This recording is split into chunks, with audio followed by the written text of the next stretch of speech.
భారత్ మరో మైలురాయిని సాధించబోతోంది. భారత్ చరిత్రలోనే అతిపెద్ద యుద్ధ విమానాల సేకరణలో ఒకటిగా చేరనుంది. భారత్ ఫ్రాన్స్ నుంచి 114 రాఫెల్ యుద్ధ విమానాల కొనుగోలుకు సిద్ధమైనట్లుగా తెలుస్తుంది. అయితే ఈ నెల చివర్లో ఫ్రాన్స్ అధ్యక్షుడు ఇమాన్యుయల్ మెక్రాన్ పర్యటన ముందు defence acquisition council green signal ఇచ్చే అవకాశం ఉంది. అయితే రాఫెల్ విమానాల విలువ సుమారు 3.25 లక్షల కోట్లు ఉంటుందని తెలుస్తుంది.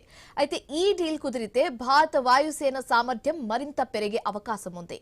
ఈ డీల్లో 18 విమానాలను ఫ్లై అవే స్టేటస్ లో కొనుగోలు చేసే అవకాశం ఉంది.